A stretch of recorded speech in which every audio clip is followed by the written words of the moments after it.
I'm going to read a passage from the Book of the Dead. This is for everyone in a follow without question religion. All right, so I'm going to read a passage off my phone from the Book of the Dead. There's a small print, so forgive me, I'm squinting.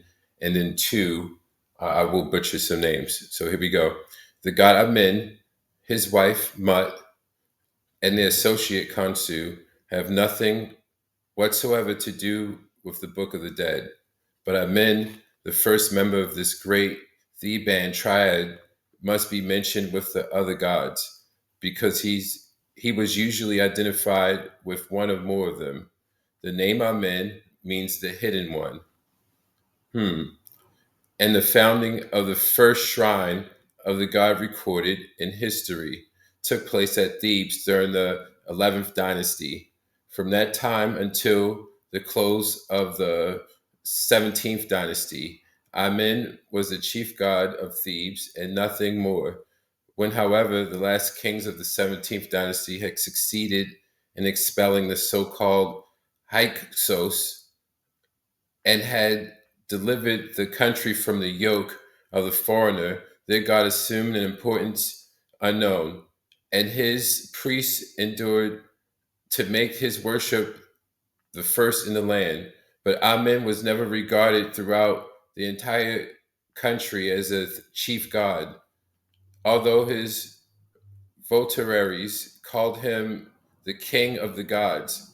The conception which the Thebans had of their god as a god of the underworld was modified when they identified him with Ra and called him Amen Ra.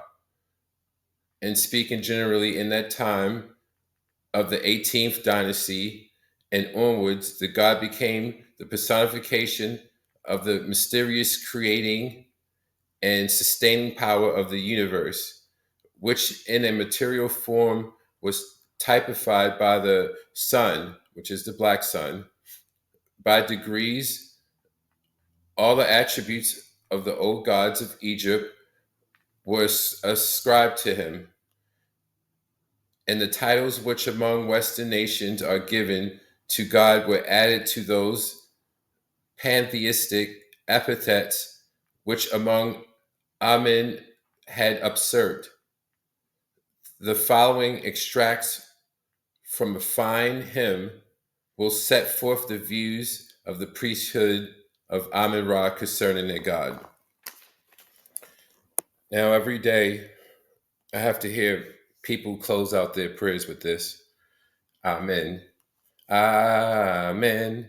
I used to say it too once upon a time, but the real question is, how does a branch that believes their way is the only real way agree on a closing prayer to be the same thing all across the board? A hidden God all across the board. And this is just a few of the Amens in history, especially in Egypt. The Dogon tribe has a main god, Amen. They date their beginning over 100,000 years ago, just like Australia does. So what comes first, the chicken or the egg?